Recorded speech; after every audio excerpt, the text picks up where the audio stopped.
আপোনালোকে কি কাৰণে দিয়া আছে কেনেকে এই যিটো মানে আমাৰ লিখিত অভিযোগ আহিছে যুৱ ছাত্ৰ পৰিষদক আমাক লিখিত অভিযোগ দিছে যে 55 দিনৰ আপোনালোকে দৰমহা দিয়া নাই 55 দিনৰ এটা মানুহ দৰমহা নিদিব নেকি নাই নাই দিয়া তেওঁ দিয়া আছে অসমীয়া মানুহ হয়নে নাই কওকচোন আৰে তেওঁ নিদু বুলি নাই কোৱা নহয় আজি কেইমাহ হৈ গ'ল ৰব আপুনি হেই নকৰিব আমি শুনক আমি একদম লিগেলত কথা কোৱা মানুহ আমি আমাৰ নিজৰ কাৰণে আহা নাই শুনক নিজৰ প্ৰাপ্যৰ কাৰণে গোটেই মাহজোৰা কাম কৰিব তাৰ পাছত আপুনি দিয়াৰ সময় ধৰ্ণা দিব লাগে এই ল'ৰাবিলাকে অসমীয়া ল'ৰাবিলাকে ধৰ্ণা দিব আপোনাৰ আপুনি অসমীয়া হয়নে নহয় তেনেহ'লে অসমীয়া হকটো নেকি আপুনি কি কথা কৈছে কি কথা কৈছে শুনক আপুনি কি কাৰণে কৈছে যে প্ৰতিভা ধৰ্ণা দিয়া তুমি আমি ডিসকাস হে কৰি কি কাৰণে কৈছে ডিসকাশন স্যাৰ এনেকে নহয় এইবোৰ ল'ৰা এনে ক'ব না না শুনক ঘৰত ভাড়া দিব পৰা নাই চাওক অসমীয়া মই সেইটো ডিসকাস শুনক দাদা এতিয়াও শুনক ঘৰত ভাড়া দিব পৰা নাই 10-12 হাজাৰ টকা দৰমহা কাটি আছে ফোন কৰিছে তাতে হোটেলত গৈছে আমি ডিসকাস কৰি আছো গোটেই মাহটোৰা খাটিব গোটেই মাহটো খাটিব তাৰ পাছত দৰমহা বিচাৰিলে আপুনি ধৰ্ণা দিব লাগে বুলি ক'ব পত্ৰপাতি মানৰ মই ডিসকাস কৰি আছো মই ধৰ্ণা দিব লাগে ধৰ্ণা দিব লাগে এই কাৰণে এমপ্লয়িখিনি পিএছ আৰু ইএসআইসি প্ৰভাইড কৰা নাই আপুনি স্পষ্টকে কক ডাঙৰীয়া ঠিক আছে শুনক এতিয়া এটা কথা অন্য কথা নাই কি কথা তাৰ পেমেন্টটো যি হয় মই আপোনাৰ ধৰকচোন আহিব পেমেন্ট কালি মই কৰি দি আছো শুনক কালি পৰহিলে কৰাৰটো আজি আমি আহিবলগীয়া কিয় হয় অসমীয়া ল'ৰাখিনি ঠগি কিয় খায় আপোনালোকে তেনেহ'লে এওঁ কি কৈছে ধৰ্ণা দিব লাগে তেওঁ নাই কি নাই কোৱা বুলি আপুনি ক'লে হ'ব নেকি ৰেকৰ্ডিং আছে আপুনি কওক এতিয়া একেলগে আছে তিনিটা মানুহ ৰেকৰ্ডিং আছে শুনাও আপোনাক শুনাম এতিয়া না আমি শুনাই দিওঁ এতিয়া দাদা প্ৰতিবাদ কৰিব লাগিব ধৰ্ণা দিব লাগিব বুলি কিয় আমাক স্যাৰ গা যদি বেয়া হয় মোৰ হাতখন দুখ পালো হা মোৰ মানে না দেউতো 45 ক'ব দিয়ক লেট মি ঠিক আছে তেওঁ 45 ডেজ মাৰ্চৰ মাহটো পেন্ডিং কৰাইছে মই এই বস্তুটো বুজি পোৱা নাই আপুনি মাৰ্চৰ মাহটো দৰমহা আজিলৈকে এই মে মাহ যাবলৈ হ'ল আজি 12 তাৰিখ আজি কিয় দিয়া নাই 15 তাৰিখে পাবতো 15 তাৰিখ কোন মাহৰ 15 তাৰিখে পাব আজিৰ পাছত ৰ'ব শুনক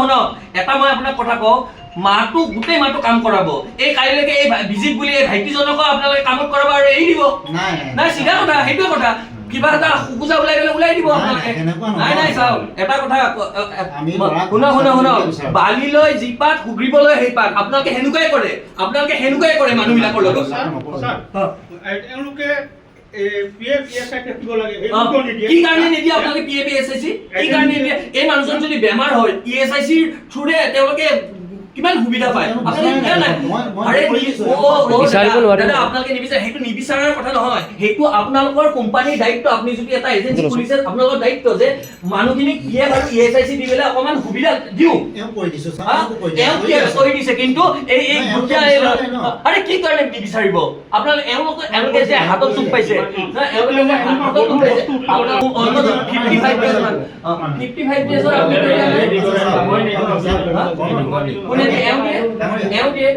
আপুনি এতিয়া এওঁলোকে বনাইছে আৰু আপুনি অলপতে কি কৈছে ধৰ্ণা দিব লাগিব আছে ৰেকৰ্ডিং আছে ৰেকৰ্ডিং আছে কথা কৈছে না স্যাৰ কৈছে তুমি যি কৰিব আছে তোমাৰ এই সবকে শব্দ কি কথা কৈ আছে আপুনি হ'ব মই আজি মই কি কথা কৈ আছে আপোনালোকে কিবা বেয়াকে মানে মই অলপ তোমাৰ বিপদা খেলিমেলি হৈ আছিলে দাদা কাম কৰিছে এজেন্সি খুলিছে এজেন্সি কৰক কিন্তু মানুহখিনি কিন্তু এই দুখীয়া ল'ৰা ছোৱালীখিনি কিন্তু পিএফএসআইসি দিয়া ব্যৱস্থা কৰক ঠিক আছে পিএফএসআইসি দিয়া ব্যৱস্থা কৰক আপোনালোকে আজিৰ পাছত আজিৰ কি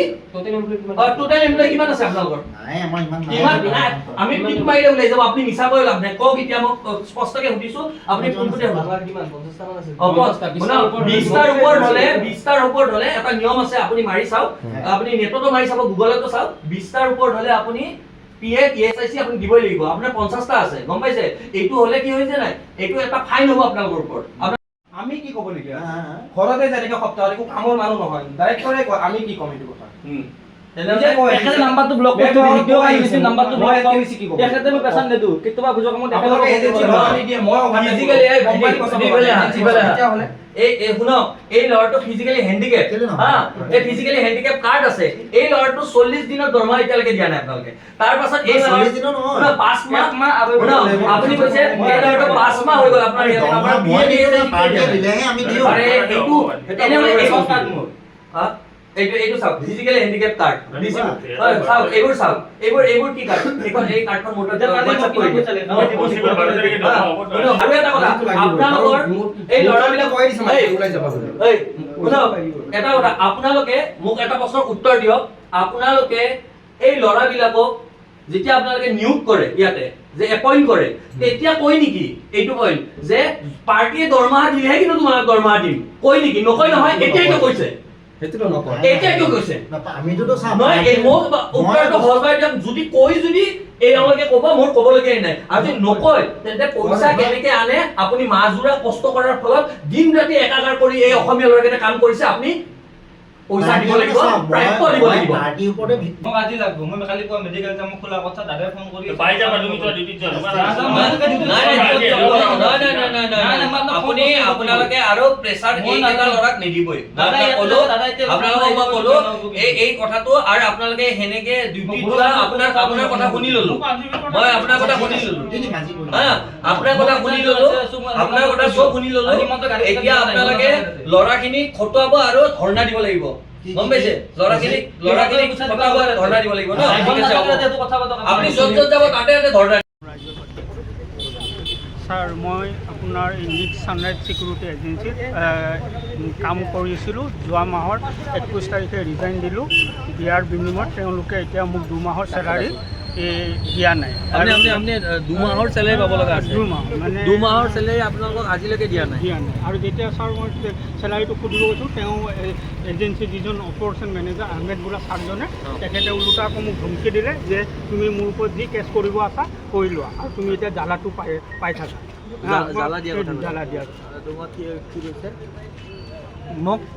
দুইবাৰকে ফোন কৰলাক ঘৰৰ মানুহ কোনো ৰেছপন্স নাই মই দুইবাৰকে ফোন কৰিলোঁ কোনো ৰিচিভ নকৰে সিহঁতে কাটি দাঁড়ি কিবা এপছত কাম কৰা বুলি কয় আৰু এদিন বানপানীয়ে খচি পেলাই মই আহিব লাগে আজগৰ পৰা মেফ্লাৱাৰত ডিউটি কৰবা আৰু এই কি কৈছে ধৰ্ণা দিব দিছে আৰু ধৰ্ণা দিব দিছে ফোন কৰিলে কৈ ধৰ্ণা দিব দিয়া তাৰমানে সেনেকুৱা ধৰণৰ এতিয়া কি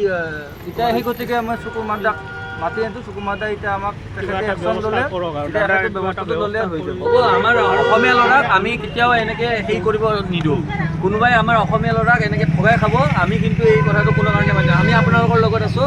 আৰু আপোনাৰ চিন্তা কৰিব নালাগে এই চাওকচোন গুৱাহাটী মহানগৰীত কেনেকুৱা ধৰণৰ ঘটনা ঘটি আছে এইবোৰ মানুহে এওঁলোকে দুবেলা দুমুঠিৰ কাৰণে কষ্ট কৰি চিকিউৰিটি এজেঞ্চিত সোমাইছে চিকিউৰিটি এজেঞ্চিত তেওঁলোকে আশাৰে সোমাইছে যে তেওঁলোকে পৰিয়ালটোক দুসাঁজ খুৱাব পাৰিব কিন্তু আজি এই এনেধৰণে চিকিউৰিটি এজেঞ্চিবিলাকে মানুহক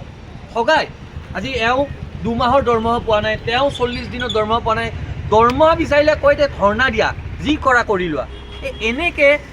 এনেকৈ আমাৰ অসমীয়া থলুৱা খিলঞ্জীয়া ল'ৰাবিলাকক এনেকৈ ঠগাই আছে চিকিউৰিটি এজেঞ্চিবিলাকে আৰু তেওঁলোকৰ না কোনো আপোনালোকৰ PF ESIC আছে নেকি